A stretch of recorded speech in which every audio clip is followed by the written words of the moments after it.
Hi, everybody. It's Tyler Rust. I just wanted to make a short video to introduce to you the discussion topics for Chapter 4. The discussion topics are included in the materials that you have in the text and reading guide, but I've also projected them here on the screen for you to see. The two questions for Chapter 4 are as follows. The first one says, what caused the Consumer Revolution and how did it change American life? And how did Indian life change in the 18th century? So we're looking at colonial society before the American Revolution. And the Consumer Revolution is a very interesting event that takes place over time, which radically changed the way people lived. And by doing so, transformed the way societies operated and which the world operated. So the Consumer Revolution, as you probably picked up from the reading, was how people began not to work as a family unit or individually to provide for themselves in all ways, but began to work for others to gain money and to trade for manufactured goods.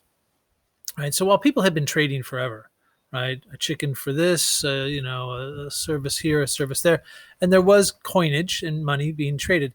The Consumer Revolution is really when we start to see people working to manufacture large amounts of goods that would then be sold for coin and not to just provide everything for themselves, clothing, food, shelter, tools, all of it.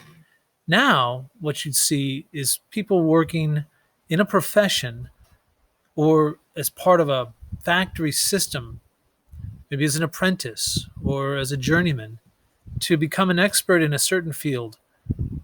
And by becoming that craftsman, you could then trade for the other goods that you needed, clothes and food and shelter.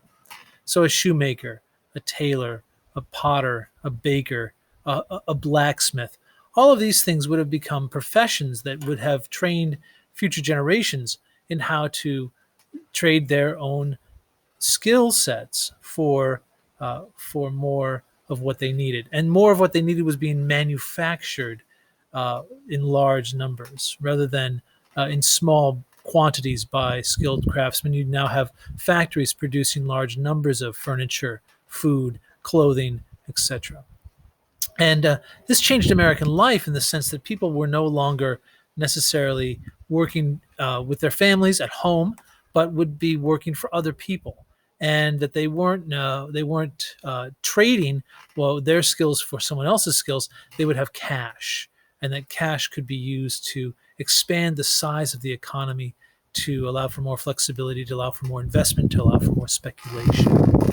So it definitely changed life in the colonies in that now you could have colonies devoted to a single crop, like, say, indigo in South Carolina, or fishing in Massachusetts, where people could use that single manufactured resource, that single harvested resource, rather, to then be transported to Europe for sale or production.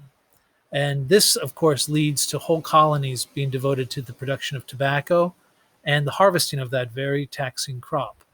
And with the expansion of these natural resource crops, these cash crops, so to speak, you see that more slavery is going to be necessary.